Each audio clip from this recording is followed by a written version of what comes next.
Владимир Александрович Зеленский. Я клялась себе, что я больше никогда не буду записывать прямых обращений к вам. Потому что 2 года назад, перед тем, как вы настояли и подписали закон о продаже украинской земли, я начала к вам обращаться в прямом смысле слова через соцсети, через Facebook и тысячи, миллионы перепостов и людей, которые меня поддерживали. Мы надеялись, что эта волна донесет мой голос, который был поддержан голосом народа, из рук в руки, в ваши уши, и что вы остановите тот ужас, ту неизбежность, к которой мы пришли на сегодняшний день. Вы были народным любимцем, вы были артистом, которому рукоплескали залы. Люди вам верили, они смеялись, вы дарили им радость. И люди доверили вам свои судьбы. 70% людей, которые пришли на выборы, поверили вам, когда вы сказали, что вы принесете мир в Украину. И когда люди увидели, что не мир был первостепенной вашей задачей, не к миру стремились вы, принимая законы, не о мире думали вы денно и нощно, когда продавали украинскую землю, когда ваши министры лишали детей, женщин и стариков социальных выплат, когда продолжалась ужасная трагедия Донбасса, и вы по-прежнему ничего не делали для того, чтобы освободить и принести мир людям Донбасса, и дети Донбасса сидели по-прежнему в подвалах, и женщины рожали под бомбежками, и старики жили без лекарств, и умирали они, уходили молча, не имея возможности воззвать, возопить ни к вам, ни к Владимиру Путину, ни к российскому народу, потому что это были просто маленькие люди, глаз которых был неслышим. А в это время в Киеве снимались красивые шоу, и шикарные длинноногие женщины демонстрировали свои прекрасные наряды, пели песни, веселились, отмечали дни рождения и рожали своих детей. Владимир Александрович Зеленский, Володя, я понимаю прекрасно, что наши коллеги по цеху, наши друзья, наши артисты сейчас искренне от всей души обращаются к народу России и ко всем знакомым, которые есть у них в России, к которым они могут обратиться для того, чтобы дать понять, что то, о чем они говорят, это не просто пропаганда, это не фейк, это действительно реальная трагедия, которая происходит на украинской земле. Я понимаю, что это определенный флешмоб, технология для того, чтобы достучаться, добиться правды, остановить это кровопролитие. Я понимаю, что каждый из них выбирает 2 своих знакомых, к которым обращается лично. И я подумала, что у меня есть 2 моих знакомых, которые могут повлиять на эту ситуацию гораздо быстрее, чем все остальные в этом мире. Это вы, Владимир Александрович, ты, Володя, которого я знаю лично, и которому, в свою очередь, когда-то, много лет назад, я протянула руку помощи. Я надеюсь, что ты не сожалеешь об этом, и надеюсь, что ты хотя бы в своих снах понимаешь, что это действительно было так. И я понимаю, что сейчас, возможно, ты оказался в самом сложном для себя положении, потому что ты понимаешь, что ты не принес мир Донбассу. Донбассу принес мир другой человек, тот, который сегодня является твоим оппонентом. Я понимаю, что ты не был готов к тому, чтобы брать такую ответственность. Я понимаю, что для тебя совершенно другим представлялось это путешествие в президентское кресло. Я понимаю, что у тебя есть обязательства перед другими третьими лицами, странами, президентами, большими компаниями, корпорациями. И я понимаю, что, возможно, есть что-то, что заставляет тебя действовать таким образом. Я понимаю, что у тебя есть недвижимость за пределами Украины. Я не знаю, но Я думаю, что это так и есть, что у тебя есть средства, которые могут помочь тебе безбедно существовать все оставшиеся годы твоей жизни за пределами этой страны. Но я хочу обратиться к тебе, к вам, Владимир Александрович. Неужели вы думаете, что какие-то миллиарды на ваших счетах, квартиры в Лондоне, дачи в любых других странах, самых прекрасных живописных местах этой планеты, неужели они заглушат вашу совесть и тот ужас, который может поселиться в вашем сердце навсегда, если вы допустите ужас, мясорубку и убийство народа Украины? Я знаю, что сегодня вам предлагали до 15:00 дать ответ и приехать на переговоры в Гомель, в Белоруссию. Я знаю, что вы отказались. Я понимаю, что, возможно, вы беспокоитесь за свою жизнь.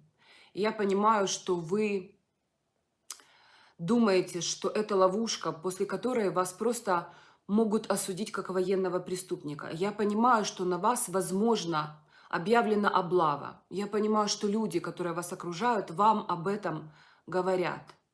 Я все это понимаю.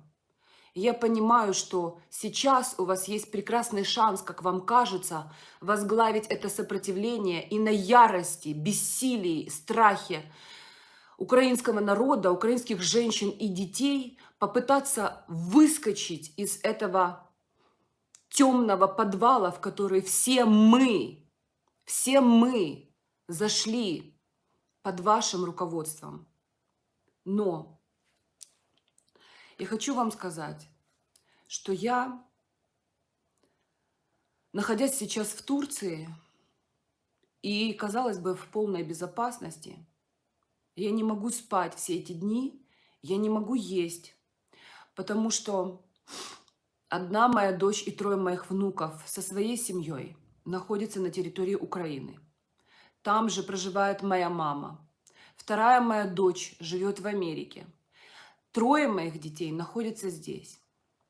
И только лишь от вас и от вашей доброй воли захотите ли вы сесть за стол переговоров и прекратить тот ужас, который уже начался, будет зависеть, будут ли жить эти люди, будут ли жить еще тысячи и миллионы других людей, которые сейчас собираются на улицах европейских городов, которые сейчас протестуют против агрессии российской армии на нашей украинской земле, которые понимают, что если это зайдет далеко и если сейчас это не остановить, то может так случиться, что ситуация выйдет из-под контроля и ядерная война будет развязана. И тогда никакие личные амбиции, никакие деньги, никакие страхи, никакие жизни отдельно взятых людей не будут иметь значения. Я хочу, Владимир Александрович, покаяться перед вами и попросить прощения. Я позволила себе произнести страшные, недопустимые для меня слова. Они были произнесены мною один единственный раз в жизни, и они были произнесены в ваш адрес. Я каюсь за то, что я, после того, как вы подписали закон о продаже украинской земли, позволила себе послать в ваш адрес проклятие. И я хочу вам поклясться, что если вы проявите добрую волю и сядете за стол переговоров, договоритесь о мирном решении конфликта между Украиной и Россией и нашими славянскими народами, я отзываю у всех высших сил свое проклятие, я отменяю его, и я желаю вам счастья. И до конца своих дней я буду молиться о вашем благополучии и о спасении вашей души. Это очень важно, потому что у всех у нас есть дети, и у вас тоже есть дети. Не совершайте преступления, которому не будет оправдания. И даже если сейчас вам кажется, что эта война справедливая, и что украинский народ стоит за свое, вы должны помнить, что свою землю, в которую будут ложиться наши старики, женщины, дети и мужчины, продали, Владимир Александрович, именно вы. И вы должны тоже покаяться за это решение, которое вы приняли. Я хочу, чтобы вы помнили, Владимир Александрович, что именно вы обещали народу Украины принести мир. И именно сейчас у вас есть шанс, несмотря ни на что, вопреки всему, всем обещаниям, принести этот мир народу Украины. Может быть, и посредством жертвы своих собственных амбиций и своего эго. Может быть, посредством невыполнения обязательств перед третьими лицами. Но вы сможете спасти свою душу перед лицом апокалипсиса, который уже стоит у нас на пороге и грядет. И я понимаю, что люди сейчас заряжены, они в праведном гневе, у них много оружия, они будут защищать своих детей и женщин, они будут идти и умирать, они готовы на это, и никто не будет хоронить эти тела, и никто не будет спасать стариков и детей. Я не хочу, чтобы великий город Киев, который является прародителем всех русских городов, бомбили в 21 веке. Потому что Киев переживал подобное, но тогда это была освободительная война. И на нашу землю пришли чужие люди. А сейчас война идет между славянскими народами, между братьями. И это самое страшное. И это станет позором для русской армии. Потому что русская армия никогда не нападала. Русская армия всегда была освободительной. Русская армия всегда защищалась.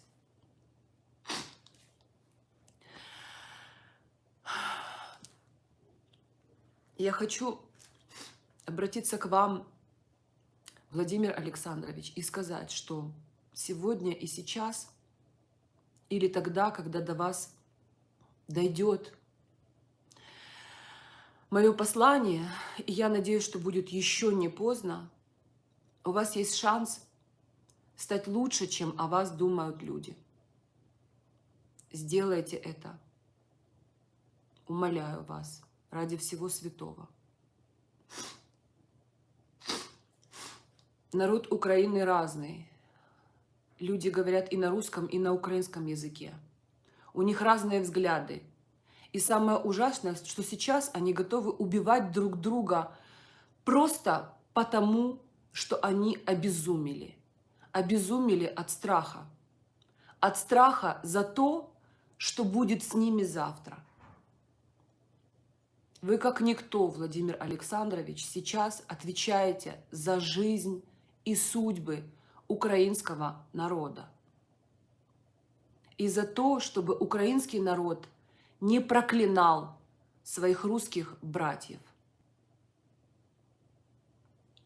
Я бы никогда не вышла с этим обращением в эфир, если бы сегодня не случилось нечто большего, чем все информационные потоки, которые появлялись за все это время в информационном пространстве. Сегодня от официального источника, который связан с военными силами Украины, прозвучал призыв к религиозной войне.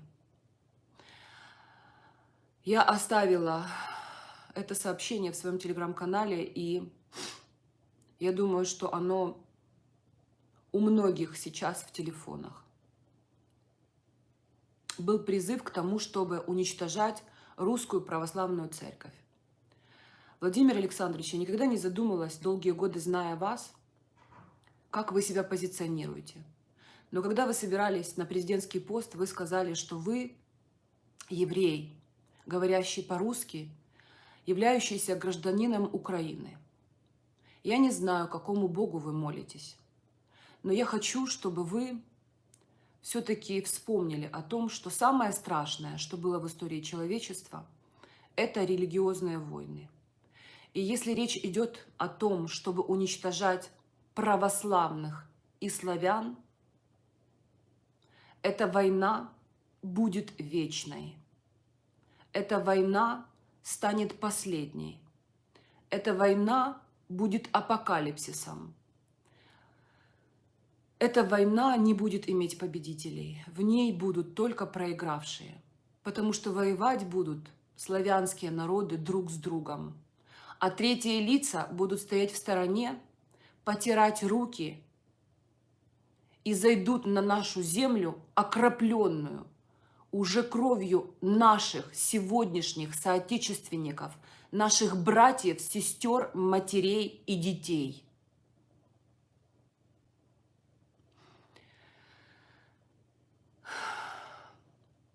Я хочу обратиться к вам, Владимир Владимирович. На протяжении всего последнего времени, до того момента, как вы признали Луганскую и Донецкую народные республики, я не молчала. Я была гласом того народа, который вы знаете и о котором вы говорите. Вы правы, когда вы говорите, что Украина была создана в этих границах Советским Союзом. Вы правы, когда вы говорите, что эти земли исконно были русскими. Вы правы, когда вы говорите, что в современной Украине происходит геноцид русскоязычных людей. Вы правы, когда вы говорите, что с момента распада Советского Союза Россия помогала как могла, сама захлебываясь кровью и проблемами украинским властям. Вы правы, когда вы говорите, что вы были лояльны ко всем властям и всегда пытались договариваться. Вы правы, и я тому свидетель. Потому что с вами мы встречались лично в 2005 году, когда вы приезжали и поддерживали третий президентский тур. Я знаю вас лично на уровне первого рукопожатия. Не знаю, помните ли вы меня, но я вас помню хорошо. И я высоко оцениваю ваши старания для того, чтобы сохранить свою страну, свой народ, приумножить ее богатство, чтобы сохранить память. Я разделяю с вами мнение о том, что мы дети победителей. Я точно так же, как и вы, и многие люди, которые живут и в России, и в Украине, и по всему миру, не соглашусь никогда с тем, чтобы забыли и выбросили на свалку истории память о наших дедах, которые были героями и которые избавили мир от фашизма. Я точно так же понимаю и вижу опасность в том, что фашизм пророс на нашем теле, на теле славянских народов. И что, к сожалению, действительно, в Украине его стало слишком много. Слишком много ненависти, слишком много злобы, слишком много эгоизма, алчности, жадности, подлости. Вы абсолютно правы. Я разделяю с вами все эти нравственные и моральные ценности. И я абсолютно открыта, несмотря на сумасшедшую русофобию, которая развивается в последние годы в Украине, я поддержала вас, когда вы подписали и признали Луганскую и Донецкую народные республики, потому что я понимала, что это действительно освобождение для людей, которые 8 лет сидели в подвалах. Я понимала, что это освобождение для тех детей, которые родились уже не зная мира и мирного неба. Я поддержала вас, несмотря на то, что на меня летели проклятия со всех сторон. Мне угрожали и угрожают по сегодняшний день. Меня считают предателем и кричат, что я проплаченная русская, кто-то там еще. Я не хочу сейчас произносить эти слова. Угрожают мне, моим детям. Меня изгоняют с моей земли. Но я уверена в том, что я права была все это время. До 24 февраля 2022 года. Я даже была уверена и верила, что то, что произойдет на Украине, это будет действительно военная спецоперация, которая приведет к тому, что изменится политический ландшафт. И действительно, те люди, которые на протяжении долгих лет издевались над украинским народом, понесут заслуженное наказание. Но сегодня, когда я не просто вижу это с экранов телевизоров, не просто черпаю информацию из пропагандистских машин, которые работают друг против друга, расстреливая ложью, крупнокалиберными снарядами ненависти и лжи мозги украинских и российских граждан. Сегодня я разговаривала со всеми своими близкими и родными людьми, со своими соседями. Люди готовы умирать. Люди прощаются друг с другом. Люди не знают, что ждет их завтра. И это самая страшная трагедия. И если прозвучал призыв к уничтожению религий, церквей, если это приведет к религиозному конфликту, если Киев, священный Киев, в котором крестилась Русь, будет разбомблен русской армией, если погибнут невинные дети, женщины и старики, если они не смогут предать земле тела своих любимых людей, это будет ненависть на века. И точно так же, как трагедия Донбасса, она вовремя не решенная принесла войну на всю большую территорию Украины, так и трагедия Украины, если она случится, она принесет большую войну на всю территорию огромной России. Потому что умирать будут славяне, потому что будут воевать друг с другом православные, потому что они будут слепы от ненависти, они не будут слышать мольбы о пощаде, они будут проклинать до последнего, и они будут бросаться голыми руками на танки. И это будет ад.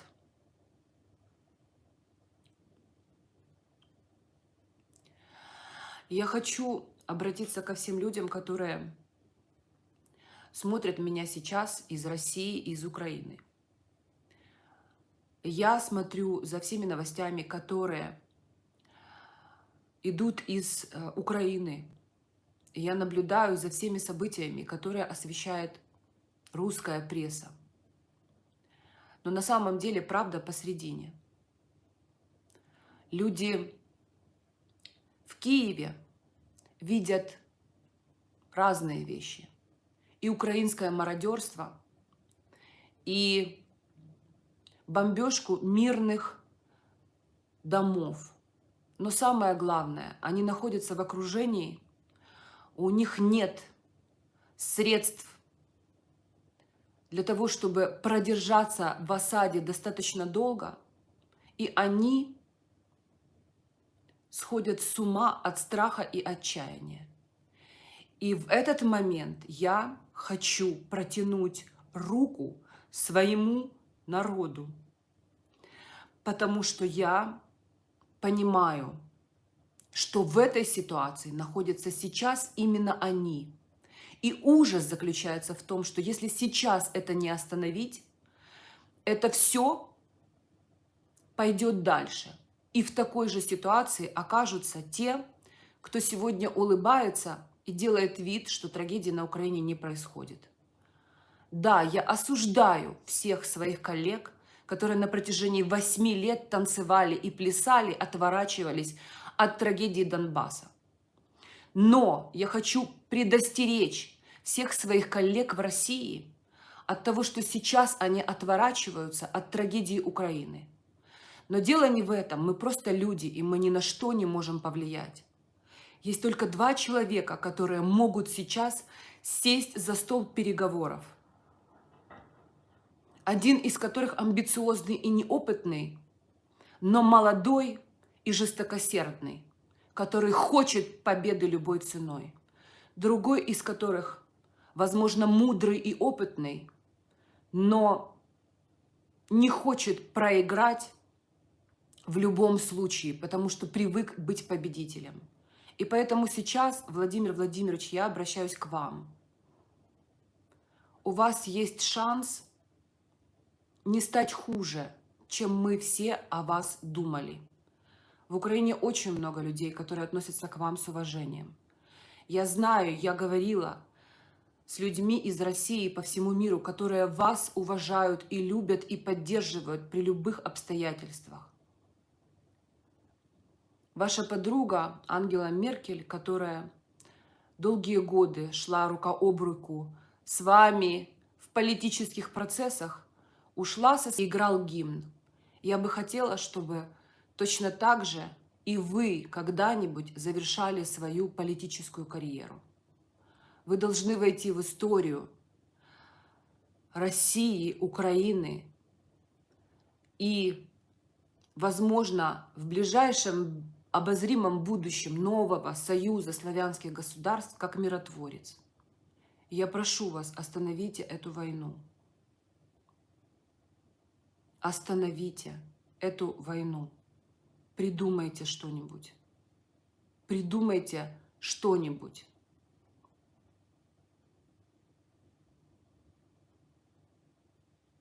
Это все, что я могу сказать сегодня.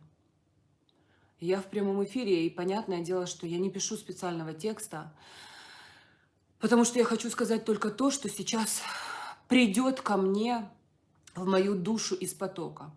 Единственное, что я хочу обратиться к вам, дорогие украинцы, соотечественники, дорогие россияне, наши братья, белорусы, все люди, которые понимают русский язык, люди мира.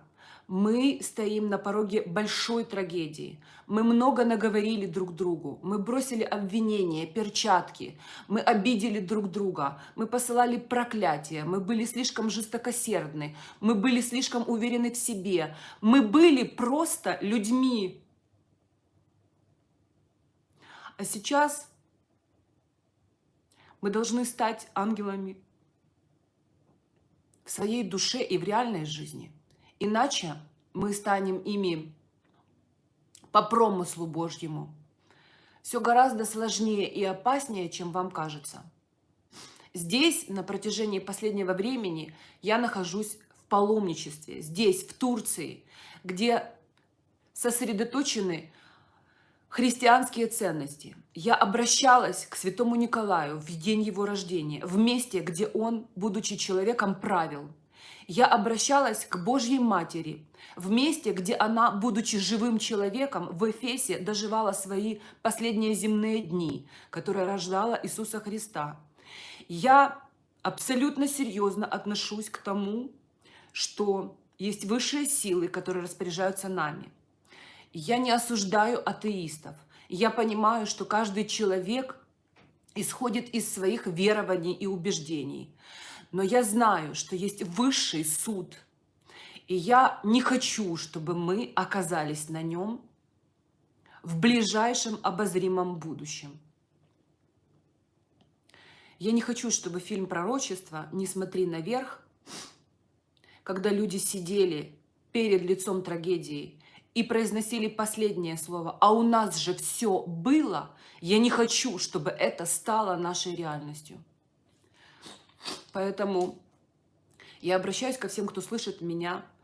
и всем, кто, возможно, меня поддерживает, всем, кто может поучаствовать в том, чтобы донести мое обращение до Владимира Путина и до Владимира Зеленского, что я призываю их, как мать 5 детей, как бабушка 3 внуков, как рожденная в Советском Союзе, гражданка Украины, говорящая на русском языке, дед, который воевал на войне, бабушка, которая воспитала 7 дочерей и 16 внуков. Я, русская, гражданка Украины, обращаюсь к России, к Украине, к президенту России и к президенту Украины. Пожалуйста, остановите эту войну. Садитесь за стол переговоров, отзывайте войска, остановите пушки. Славяне не должны убивать друг друга. Иначе в один прекрасный момент, изможденные и окровавленные, они поймут, что придут третьи народы и займут нашу землю. Землю, которую окропляли своей кровью наши деды. Остановите войну. Прошу вас. Я просила об этом Божью Матерь. Я буду просить об этом Святого Николая. Я прошу все силы света, всех тех, кто сейчас слушает и слышит меня, и даже силы зла, которые хотят этой войны. Я прошу не нарушать этот баланс. Я прошу прощения у всех людей, которых я вольно или невольно на протяжении своей жизни обидела или оскорбила. Я прошу прощения у всех тех, кому я была равнодушна, кого я не услышала, кому я не протянула руку помощи, кого я оскорбила своим фактом существования. Я прошу прощения у всех, потому что, друзья, мы не знаем, когда мы с вами встретимся, и встретимся ли вообще. Я прошу вас всех, дорогие друзья, молиться. Я прошу вас всех подумать о своих судьбах, о своих душах, о своих близких, попросить у всех прощения и покаяться за все содеянное. И пусть Бог простит нас, грешных, пусть Он управит, пусть Он будет с нами, пусть Он даст нам свою защиту, пусть с каждым из нас будет наш ангел-хранитель. И я хочу сказать, что я включаю режим тишины. Я не буду больше выходить в эфир. Я не буду сеять никакие свои мысли. Я считаю, что слишком много людей сейчас высказываются, и это приносит только лишь боль противоположным сторонам. Я буду молчать до того момента, пока не установится мир.